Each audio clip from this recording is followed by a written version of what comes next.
New ಸವಿ ರುಚಿ ಅಡುಗೆಗೆ ಸ್ವಾಗತ. ಕಡಲೆ ಹಿಟ್ಟನ್ನು 250 ಗ್ರಾಂ ಹಾಕ್ತಾ ಇದ್ದೀನಿ. ಇದಕ್ಕೆ ನಾವು 150 ಗ್ರಾಂದಷ್ಟು ತುಪ್ಪ ಬೇಕಾಗುತ್ತೆ.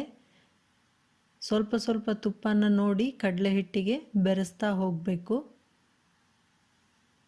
ಈಗ ಮೊದಲು ಸ್ವಲ್ಪ ತುಪ್ಪನ ಹಾಕಿ ಕಡಲೆ ಹಿಟ್ಟು ಮತ್ತು ತುಪ್ಪನ ಚೆನ್ನಾಗಿ ಮಿಕ್ಸ್ ಮಾಡಬೇಕು. ಗ್ಯಾಸಿನ ಫ್ಲೇಮು ಲೋ ಅಲ್ಲಿರಲಿ. ಈಗ ನಾನು ಇನ್ನೂ ಗ್ಯಾಸ್ ಆನ್ ಮಾಡಿಲ್ಲ, ಮೊದಲು ಸರಿಯಾಗಿ ಮಿಕ್ಸ್ ಮಾಡ್ತಾ ಇದ್ದೀನಿ. ಕಡಲೆ ಹಿಟ್ಟು ಬೇಗ ಸೀದು ಹೋಗುತ್ತೆ, ಅದಕ್ಕೋಸ್ಕರ ತುಪ್ಪದಲ್ಲಿ ಚೆನ್ನಾಗಿ ಮಿಕ್ಸ್ ಆದಮೇಲೆ ಗ್ಯಾಸ್ನ ಆನ್ ಮಾಡಬೇಕು. ಈಗ ಗ್ಯಾಸ್ನ ಆನ್ ಮಾಡ್ತಾ ಇದ್ದೀನಿ. ಲೋ ಫ್ಲೇಮಲ್ಲಿ ಇಟ್ಟು ಚೆನ್ನಾಗಿ ರೋಸ್ಟ್ ಮಾಡಬೇಕು.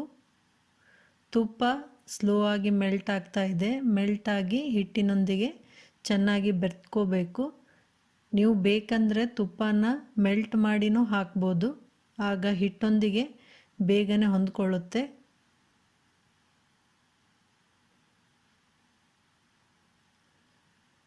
ಸ್ವಲ್ಪ ಮಿಕ್ಸ್ ಮಾಡಿ ನೋಡಿ ಮತ್ತೆ ತುಪ್ಪನ ಆ್ಯಡ್ ಮಾಡಬೇಕು. ಇದೇ ರೀತಿಯಾಗಿ ಕಂಟಿನ್ಯೂ ಮಿಕ್ಸ್ ಮಾಡ್ತಾ ಹೋಗಿ.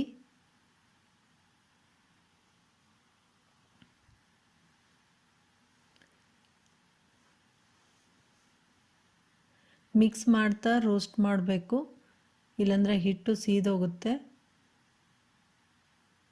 ತುಪ್ಪ ಎಷ್ಟು ಜಾಸ್ತಿ ಇರುತ್ತೆ ಅಷ್ಟು ಚೆನ್ನಾಗಿ ಬೇಸನ್ ಉಂಡೆ ರೆಡಿ ಆಗುತ್ತೆ.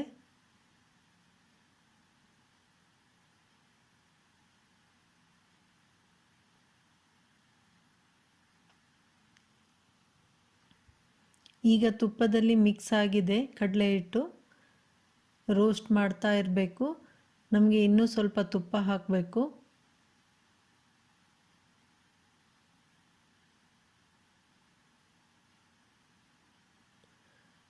ತುಪ್ಪ ಮತ್ತು ಕಡಲೆ ಹಿಟ್ಟು ಚೆನ್ನಾಗಿ ಮಿಕ್ಸ್ ಆಗುವ ಹಾಗೆ ಮಿಕ್ಸ್ ಮಾಡ್ತಾ ಇರಿ.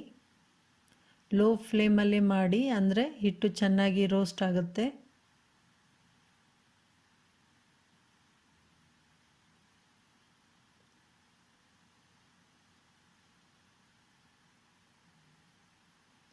ತುಂಬ ಟೇಸ್ಟಿಯಾಗಿರುತ್ತೆ ಬೇಸನ್ ಲಾಡು. ನೀವು ಟ್ರೈ ಮಾಡಿ, ತುಂಬ ಚೆನ್ನಾಗಿ ಬರುತ್ತೆ. ಕಡಲೆ ಹಿಟ್ಟು ರೋಸ್ಟ್ ಮಾಡುವಾಗ ಕೇರ್ಫುಲ್ಲಾಗಿ ಮಾಡಬೇಕು. ಚೆನ್ನಾಗಿ ಅದು ರೋಸ್ಟ್ ಆಗಬೇಕು. ನೀವು ಬೇಗನೆ ಆಫ್ ಮಾಡಿಬಿಟ್ರೆ ಟೇಸ್ಟು ಚೆನ್ನಾಗಿ ಬರಲ್ಲ. ನೀವು ತುಂಬ ರೋಸ್ಟ್ ಮಾಡಿದ್ರೂ ಟೇಸ್ಟು ಚೆನ್ನಾಗಿ ಆಗೋಲ್ಲ. ಅದಕ್ಕಾಗಿ ತುಪ್ಪನ ಆ್ಯಡ್ ಮಾಡ್ತಾ ಲೋ ಫ್ಲೇಮಲ್ಲೇ ಮಿಕ್ಸ್ ಮಾಡ್ತಾ ಇರಿ. ಕಡಲೆ ಹಿಟ್ಟು ಚೆನ್ನಾಗಿ ರೋಸ್ಟ್ ಆದಮೇಲೆ ಘಮ್ ಅಂತ ಸ್ಮೆಲ್ ಬರುತ್ತೆ. ಈ ರೀತಿ ತುಪ್ಪ ಮತ್ತು ಕಡಲೆ ಹಿಟ್ಟು ಮಿಕ್ಸ್ ಆಗಿ ಸ್ವಲ್ಪ ಲಿಕ್ವಿಡ್ ಫಾರ್ಮಲ್ಲಿ ಆಗಬೇಕು, ಅಂದರೆ ಹಿಟ್ಟು ಚೆನ್ನಾಗಿ ರೋಸ್ಟ್ ಆಗುತ್ತೆ.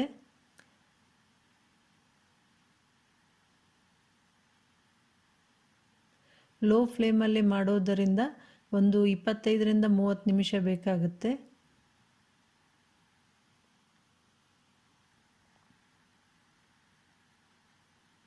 ಈ ರೀತಿ ಲಿಕ್ವಿಡ್ ಫಾರ್ಮಲ್ಲಿ ಆಗಬೇಕು. ಆಗಾಗ ನೀವು ತುಪ್ಪ ಆ್ಯಡ್ ಮಾಡ್ತಾ ಇರಿ. ಈಗ ಚೆನ್ನಾಗಿ ಮಿಕ್ಸ್ ಆಗಿದೆ. ನೀವು ಕಡಲೆ ಹಿಟ್ಟು ರೋಸ್ಟ್ ಮಾಡುವಾಗ ನಿಮಗೆ ಸ್ಮೆಲ್ ಬರುತ್ತೆ, ಆವಾಗ ಗೊತ್ತಾಗುತ್ತೆ. ಸ್ವಲ್ಪ ಕಲರು ಚೇಂಜ್ ಆಗಬೇಕು.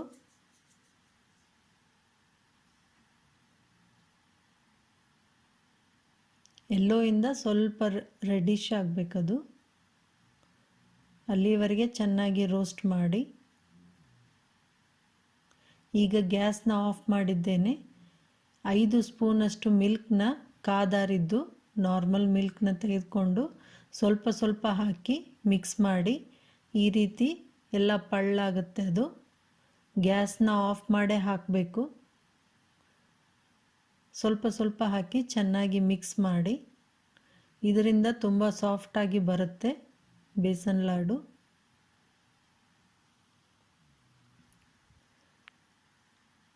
ಮಿಲ್ಕ್ ಹಾಕಿದ ಮೇಲೆ ಚೆನ್ನಾಗಿ ಮಿಕ್ಸ್ ಮಾಡ್ತಾ ಇರಬೇಕು.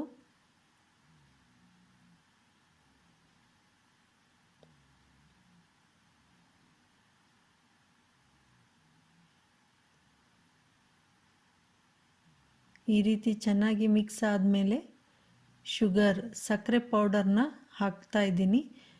300 ಗ್ರಾಮ್ ಶುಗರ್ ಪೌಡರ್ನ ಹಾಕ್ತಾ ಇದ್ದೀನಿ. ನಾರ್ಮಲ್ ಶುಗರ್ನ ಮಿಕ್ಸಿಗೆ ಹಾಕಿ ಈ ರೀತಿ ಪೌಡ್ರ್ ಮಾಡ್ಕೋಬೇಕು. 300 ಗ್ರಾಮ್ ಹಾಕ್ತಾ ಇದ್ದೀನಿ 250 ಗ್ರಾಮ್ ಕಡಲೆ ಹಿಟ್ಟಿಗೆ. ನೀವು ಚೆನ್ನಾಗಿ ಮಿಕ್ಸ್ ಮಾಡಿ ಟೇಸ್ಟ್ ನೋಡಿ. ತುಂಬ ಸ್ವೀಟ್ ಇಷ್ಟಪಡೋರು ಇನ್ನೂ ಸ್ವಲ್ಪ ಬೇಕಾದರೆ ಶುಗರ್ ಪೌಡ್ರನ್ನು ಆ್ಯಡ್ ಮಾಡ್ಬೋದು. ನಾರ್ಮಲ್ ಸ್ವೀಟ್ ಸಾಕಂದರೆ 300 ಗ್ರಾಮ್ ಶುಗರ್ ಪೌಡರ್ ಸಾಕಾಗುತ್ತೆ.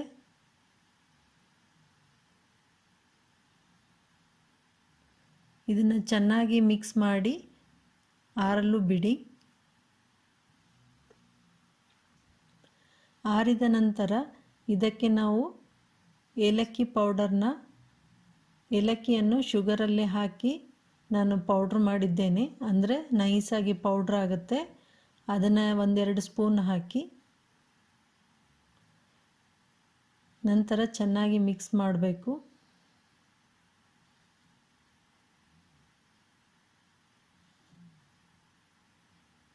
ಏಲಕ್ಕಿ ಅಷ್ಟೇ ಮಿಕ್ಸಿ ಮಾಡಿದರೆ ಬೇಗ ಸಣ್ಣ ಆಗೋದಿಲ್ಲ ಅಂತ 1-2 ಸ್ಪೂನ್ ಶುಗರು ಮತ್ತು ಏಲಕ್ಕಿನ ಹಾಕಿ ಮಿಕ್ಸಿ ಮಾಡಿದ್ದೇನೆ.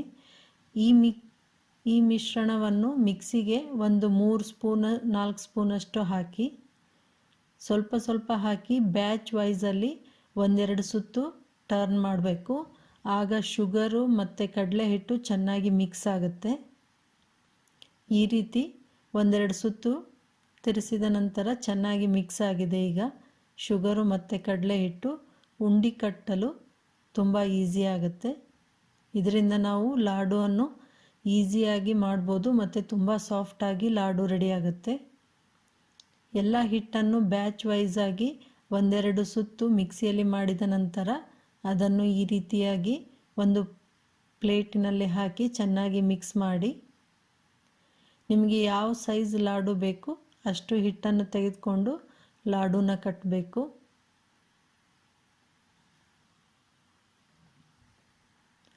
ಇದಕ್ಕೆ ನಾನು ಗೋಡಂಬಿ ಮತ್ತು ಒಣ ದ್ರಾಕ್ಷಿಯನ್ನು ಹಾಕ್ತಾ ಇದ್ದೀನಿ. ಸ್ವಲ್ಪ ಚೆನ್ನಾಗಿ ಪ್ರೆಸ್ ಮಾಡಬೇಕು. ನಂತರ ಅದನ್ನು ಮತ್ತೆ ಲಾಡುನ ಕಟ್ಟಬೇಕು.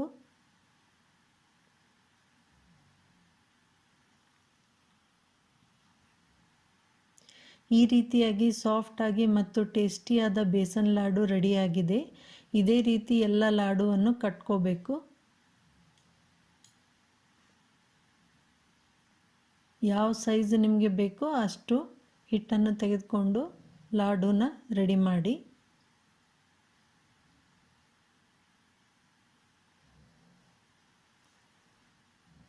ಇದಕ್ಕೆ ಕ್ಯಾಶ್ಯೂ ನಟ್ಟು ಮತ್ತು ಒಣ ದ್ರಾಕ್ಷಿಯನ್ನು ಹಾಕ್ತಾ ಇದ್ದೀನಿ. ಚೆನ್ನಾಗಿ ಪ್ರೆಸ್ ಮಾಡಿ ಕಟ್ಟಬೇಕು, ಇಲ್ಲಾಂದರೆ ಒಣ ದ್ರಾಕ್ಷಿ ಮತ್ತು ಕ್ಯಾಶ್ಯೂ ನಟ್ ಬೀಳುತ್ತೆ.